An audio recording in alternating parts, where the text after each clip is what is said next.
And that's why they call me the Beef Eater. Oh, hello, and welcome to the Bilgecast Wrestling Roundup. Oh, right, okay, now it started. Right. Welcome to the most, kind of unremarkable podcast on YouTube. Welcome to the Big Bilgecast Wrestling Roundup. I'm Ollie Johnson. With me is Sam Congrave and Ian Burrows. How you doing, guys? I'm doing good, thanks. Doing good. Yeah. And, we're going to try and stick to a time slot similar to this in future weeks. Indeed. So, guys, what do you make of the whole... Right, well, let's start as the week start. Let's start as the week started with Monday Night Raw. Ah, yes. The beginning of our pain. No, I said that last week. Yeah, you said that last week, but the thing is, I think you'll be feeling quite ecstatic by the end. Yes. Now, I watched everything. I didn't really take notes like I normally do, because, frankly, I could not be asked. I know that's not the most professional thing to say or do, but fuck it.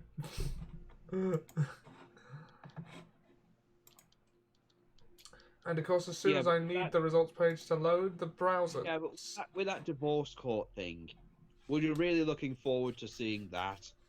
No. There is nothing... I mean, Liz watched that with me, and she was actually cringing and, oh my god, are you fucking serious? They're really doing this. She is really saying this shit. Right. Okay, so Asuka attacked Paige. Well, Asuka spat green mist into Paige's face.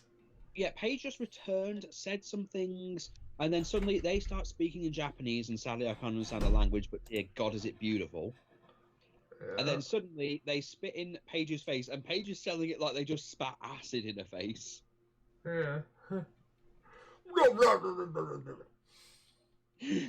Where she's like, oh God, it's in my eyes, I can't see it. And you just see Asuka and Kairi just laughing. Yeah. All they need now is Io Shirai to come up from NXT and join them in like a bad guy trio. Yeah. But that would require the WWE booking team to be good at their jobs. So it's not gonna happen. It is a shame. Especially when you see what's on NXT as well. I've not really enjoyed this week's Raw. Can you tell?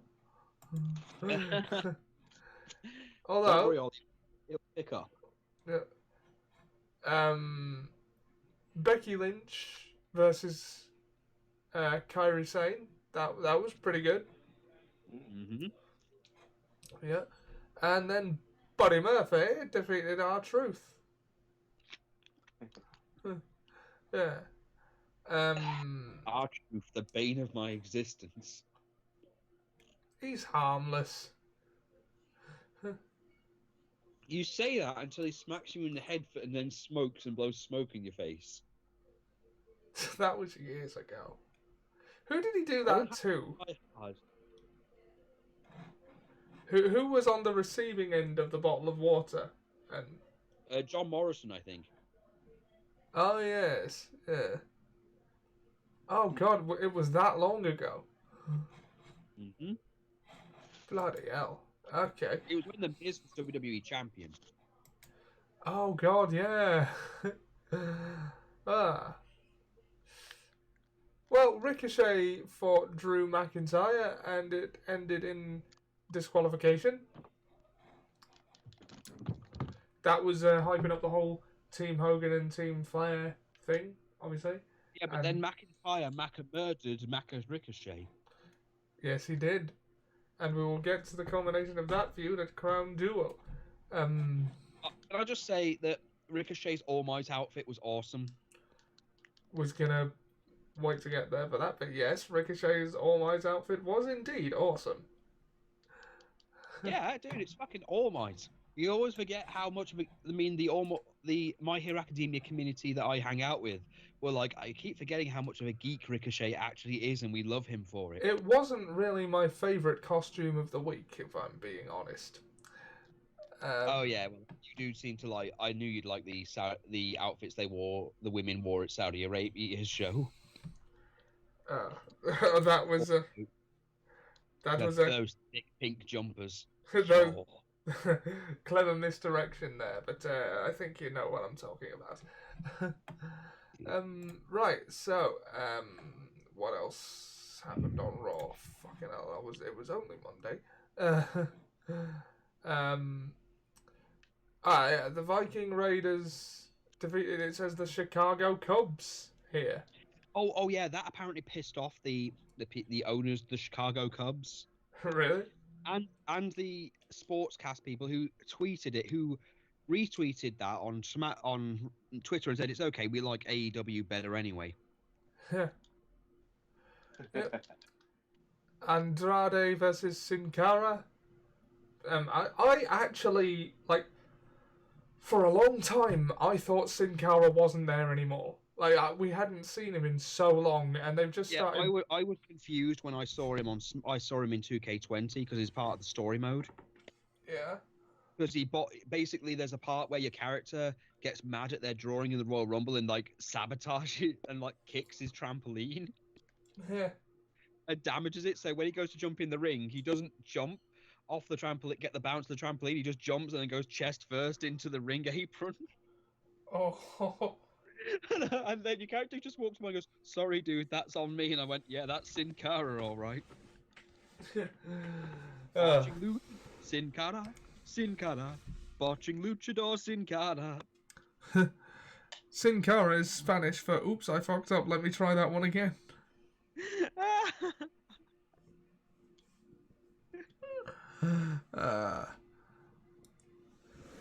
And then Charlotte Flair and Natalia versus the Iconics, which is interesting. Interesting that they put Charlotte Flair and Natalia together against the Iconics. Well, normally, I would look at WWE and just go, "Oh, look, they've put two blondes together." Also, Sin Cara was with some masked woman. Yeah. Who was that? Are we supposed to know? Because I don't know. I'll have to look that up, but I don't know who that is. No. Yeah. And then there was a Falls Count Anywhere match between Seth Rollins and Eric Rowan. Because, why not? Okay. Right. Yeah. Seth Rollins wins. It's a pretty good match, to be fair.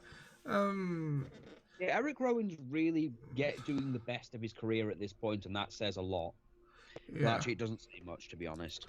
And the main event was for the United States title, AJ Styles versus Humberto Carrillo, and they really seem to be getting behind this kid. Not enough to have him win, and I'm not complaining about that because I don't think he should beat AJ Styles just yet. Are you forgetting something, Ollie? Nope, that was the end of the show. You're not forgetting Rusev. Nope. There was no more of Raw. It ended with the end of the United States title match. Moving on. Yeah, we're moving on from Bobby Lashley and Rusev. Okay. It doesn't seem to bother. It doesn't seem to matter at Crown Jewel anyway. Yeah. All right. There was a divorce court where Lana's first said... Lana accused...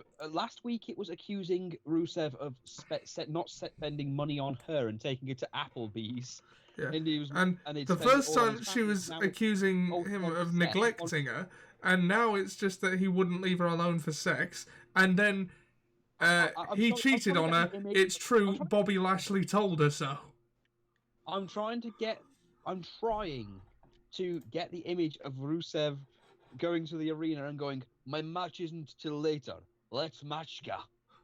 No, Rusev, I've got a headache. Rusev matchka.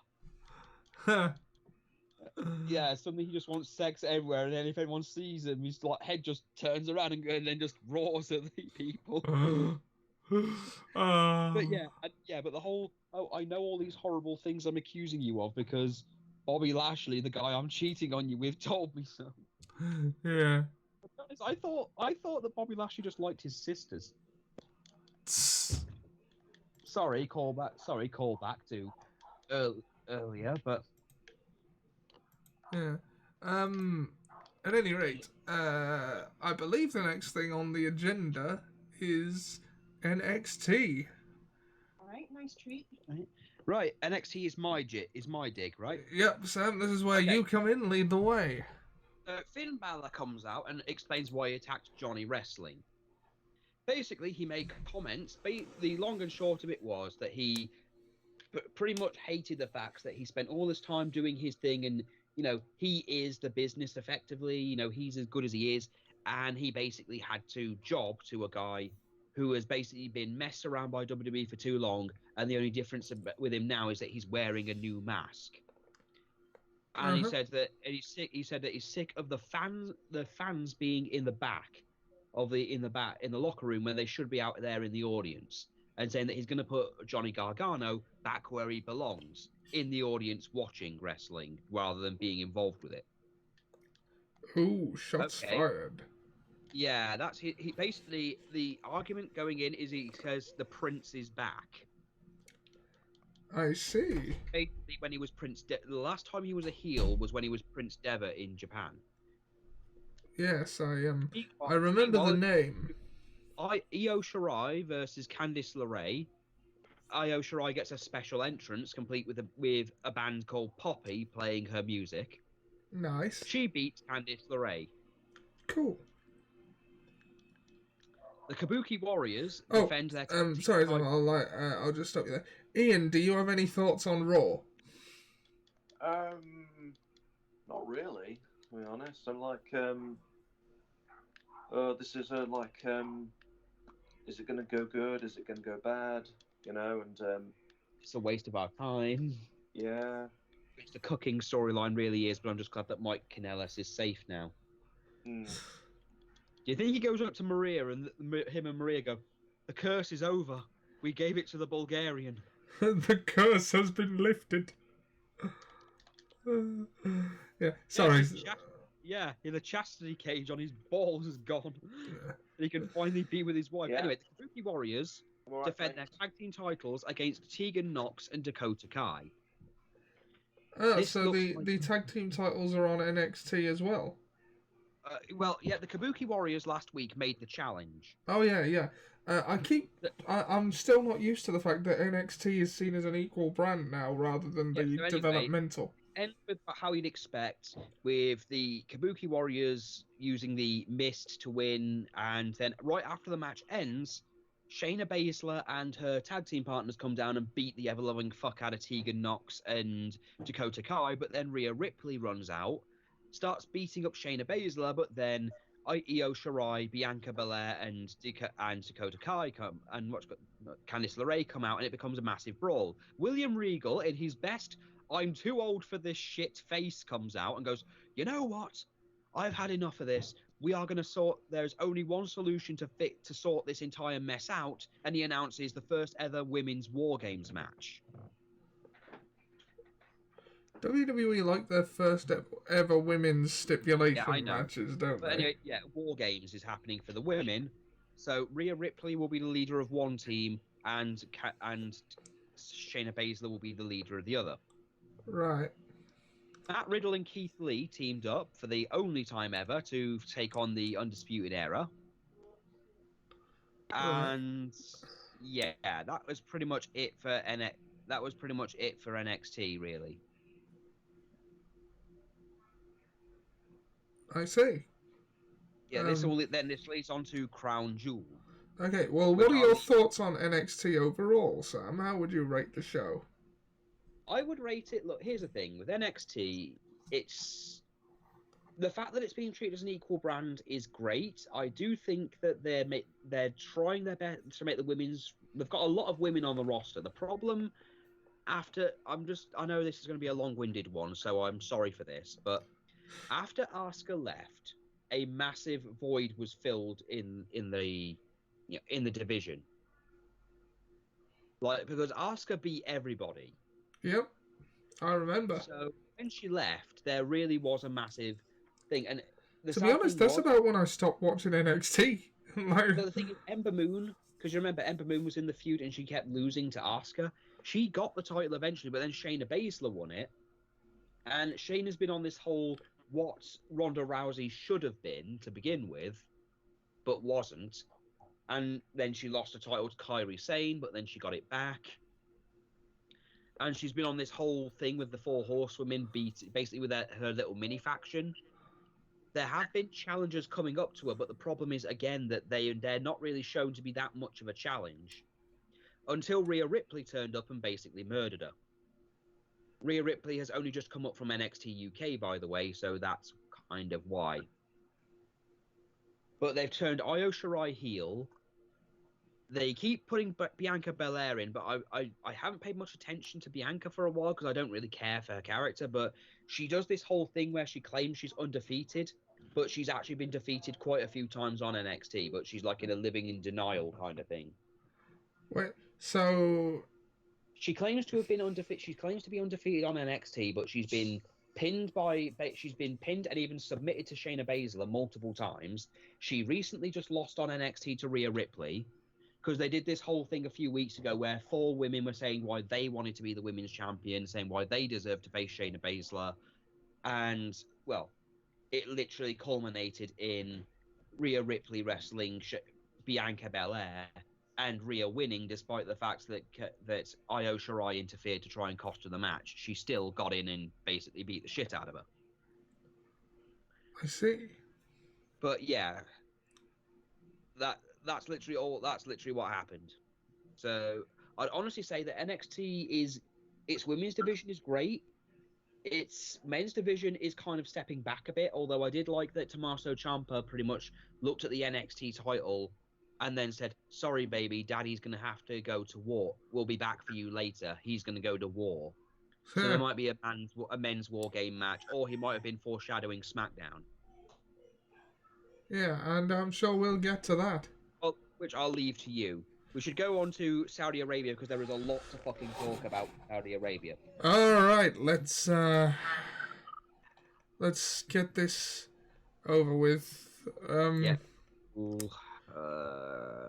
On the pre-show, Humberto Carrillo won the 20-man Battle Royal for the right to challenge AJ Styles for the US title again. Nice. Yeah, I'm liking this guy. So far so good with him. Like, yeah. I didn't actually watch the pre-show, but that happened on it. I never watched the pre-shows. I mean, the event itself was 3.5 hours, and it's just... Yeah. And maybe we should get on to the first match and just try to get this over. The opener was the WWE title match between Brock Lesnar and Cain Velasquez, and it was a UFC fight. It was it was as short as a particularly short one typically is. Well, apparently Cain Velasquez had a knee injury. Ah, right. So he was working a match injured. That does explain a lot. Short. Well, the amount of hype it got, it was still kind of like... I mean... Now that I know more about the circumstances, it makes more sense. But it does kind of typify what I've said about this. I was saying to someone a few days ago, I hate this worship of MMA that WWE seems to have. And it's not just MMA. WWE seems to feel like anyone can come in from any sport and basically beat their guys, and it's something I've always hated. Yeah. Well, it's especially true of MMA fighters, and you can see... They did it with Lawrence Taylor, a footballer. They did it with... They did it with Floyd Mayweather and The Big Show. They did it with Akebono in The Big Show. You know, anyone who comes in from another sport has to beat the wrestler. That's just how it always is. Yeah, and I don't understand why that is, because, Well, you know how momentum works in wrestling. The person who's going to be here tomorrow can do more with the win. That's why when people retire, they tend to lose their last match. Yeah.